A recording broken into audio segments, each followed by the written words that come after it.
વડોદરાના આંગણે 2 ફેબ્રુઆરી 2026ના રોજ પરમ પૂજ્ય મહંત સ્વામી મહારાજનો 92મો જન્મજયંતિ મહોત્સવ ભવ્યતા અને દિવ્યતાથી ઉજવાયો. ગિનિસ વર્લ્ડ રેકોર્ડ્સમાં ભારતીય સનાતન સંસ્કૃતિનું ગૌરવગાન મહંત સ્વામી મહારાજને બહુમાનપત્ર અર્પણ કરવામાં આવ્યું. અતિથિ વિશેષ તરીકે ગુજરાતના મુખ્યમંત્રી માનનીય શ્રી ભૂપેન્દ્રભાઈ પટેલ અને મધ્ય પ્રદેશના મુખ્યમંત્રી માનનીય શ્રી મોહન યાદવ પણ ઉપસ્થિત રહ્યા.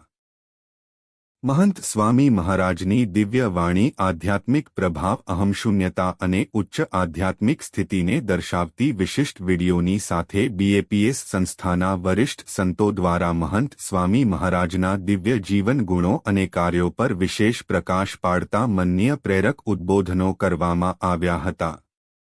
આ મહોત્સવમાં ઇંગ્લેન્ડથી પધારેલા ગિનિસ વર્લ્ડ રેકોર્ડ્સના અધિકારી દ્વારા પરમ પૂજ્ય મહંત સ્વામી મહારાજનું બહુમાન કરવામાં આવ્યું હતું. ગિનિસ વર્લ્ડ રેકોર્ડ બહુમાન largest simultaneous Hindu text recital Hindu ગ્રંથના સૌથી વિરાટ સમૂહગાન બદલ કુલ બાળકોમાંથી કુલ 12,723 બાળકોની ગિનિસ વર્લ્ડ રેકોર્ડ્સના અધિકારીઓ દ્વારા આ રેકોર્ડ માટે સત્તાવાર નોંધણી કરવામાં આવી હતી. મહંત સ્વામી મહારાજની પ્રેરણાથી બીએપીએસ સંસ્થાના 3 વર્ષથી 13 વર્ષની વય સુધીના 15,165 જેટલા બાળકોએ સત્સંગ દીક્ષા ગ્રંથનો 1 વર્ષમાં સંસ્કૃતમાં સંપૂર્ણ મુખપાઠ કર્યો છે. મહંત સ્વામી મહારાજ દ્વારા રચિત 315 શ્લોકો ધરાવતો સત્સંગ દીક્ષા ગ્રંથ ઉન્નત આધ્યાત્મિક, નૈતિક, સામાજિક, વ્યવહારિક જીવનની પ્રેરણા પૂરી પાડે છે. કોઈ એક સંસ્કૃત ગ્રંથનો તે ગ્રંથના રચિતાની પ્રત્યક્ષ ઉપસ્થિતિમાં 15,165 બાળબાલિકાઓએ માત્ર 1 વર્ષમાં સંપૂર્ણ ગ્રંથ એટલે કે 315 શ્લોકોનો મુખપાઠ કર્યો હોય અને સમૂહગાન કર્યું હોય તેવી આ ઐતિહાસિક વિરલ ઘટના છે. પણ સૌને ઉન્નત આધ્યાત્મિક જીવનની પ્રેરણા આપતા આશીર્વચન દ્વારા કૃતાર્થ કર્યા હતા. તેમણે આશીર્વાદ આપતા જણાવ્યું, પ્રમુખ સ્વામી મહારાજ કહેતા કે બીજાના આનંદમાં આપણો આનંદ છે, ભગવાન જ સર્વકર્તા હર્તા છે.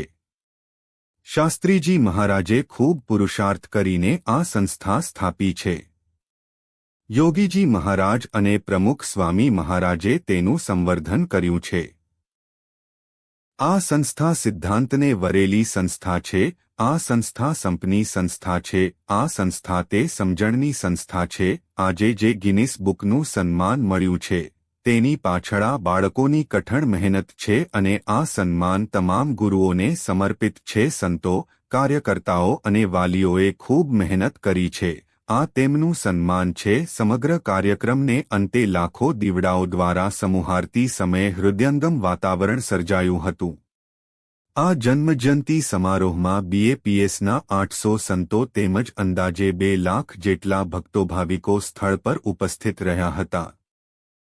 આ ભવ્ય આયોજન માટે 3 મહિનાથી વધુ સમય સુધી વ્યાપક આયોજન અને તૈયારીઓ ચાલી હતી, જેમાં બીએપીએસના સેંકડો સંતો તથા 34 સેવા વિભાગોના 14,000 સ્વયંસેવકોએ અવિરત સેવા આપી હતા. આ સમારોહ દ્વારા સૌએ વિનમ્રતા, શ્રદ્ધા અને નિઃસ્વાર્થ સેવાના ભાવ સાથે જીવન જીવવાની પ્રેરણા પ્રાપ્ત કરી હતી.